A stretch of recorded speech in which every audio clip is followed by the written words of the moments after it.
देवियों और सज्जानों नमस्कार। कौन बनेगा करोड़पति की इस मंच पर मैं अमिताभ बच्चन आप सबका स्वागत करता हूं। आज एक अजीब कहानी मैकार्थर व्हीलर की। एक दिन उसने बैंक लूटने का प्लान बनाया, बिना मास्क के, सिर्फ चेहरे पर लेमन जूस लगाकर। उसका विश्वास था कि जैसे लेमन जूस अदृश्य स्याही बनाता है, वैसे ही वो कमरस के लिए इनविजिबल हो जाएगा। पर पुलिस ने उसका चेहरा आसानी से पहचान लिया और उसे गिरफ्तार कर लिया। व्हीलर हैरान था, पर मैंने तो जूस लगाया था। उसकी ये न सामाजिक साइकोलॉजिस्ट डनिंग और क्रूगर के लिए एक रिसर्च का विषय बन गई। उन्होंने देखा कुछ लोग अपनी क्षमता को गलत समझ लेते हैं। वो सोचते हैं कि वो एक्सपर्ट हैं, जबकि असल में नहीं होते। इसी से पैदा हुआ डनिंग क्रूगर इफेक्ट। कम ज्ञान वाले लोग अपनी समझ को ज्यादा समझ लेते हैं। उन्हें अपनी गलतियों का अंदाजा ही नहीं होता। ये ओवर कॉन्फिडेंस उनकी कमी का नतीजा है, और यही है इस कहानी का असली पैगाम। डनिंग और क्रूगर ने कॉर्नेल यूनिवर्सिटी में रिसर्च की।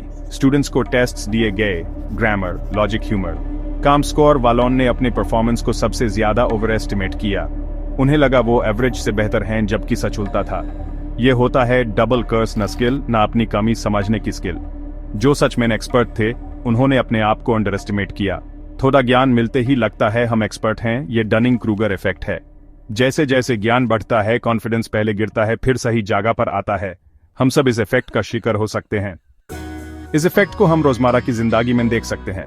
इंडियन आइडल ऑडिशंस में कुछ लोग बेसुरा गाते हैं, पर उन्हें लगता है वो सुपरस्टार हैं। जजेस मना करते हैं, पर वो मानते नहीं। ये डनिंग क्रूगर इफेक्ट है। सोशल मीडिया पर भी थोड़ा रिसर्च करके लोग खुद को एक्सपर्ट समझने लगते हैं। गलत जानकारी फैलती है, क्योंकि उन्हें अपनी कमी का अंदाजा नहीं होता। फोटोग्राफी में भी नया कैमरा, 2 अच्छी फोटोज और लगता है प्रोफेशनल बन गए। प्रोफेशनल्स हमेशा सीखते रहते हैं। बिगिनर्स ओवर कॉन्फिडेंट होते हैं। हम सब कभी ना कभी इस ओवर कॉन्फिडेंस का शिकार होते हैं। नई गाड़ी चलाना, नया काम शुरू करना, जैसे जैसे हम सीखते हैं, अपनी गलतियां समझ आती हैं। डनिंग क्रूगर इफेक्ट को पहचाना जरूरी है। यह हम सब में होता है। तो क्या हम इस इफेक्ट से बच सकते हैं? बिल्कुल। पहला तरीका, हमेशा सीखते रहिए। जितना ज्यादा जानते हैं, उतना ही समझ आता है कि अभी बहुत कुछ बाकी है।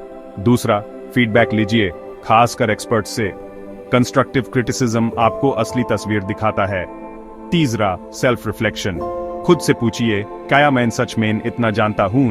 अपनी गलतियां मानने से ही असली ज्ञान मिलता है। डनिंग क्रूगर इफेक्ट सिखाता है कॉन्फिडेंस और कॉम्पिटेंस अलग चीजें हैं। जैसे सोक्रेटिस ने कहा, I know that I know nothing.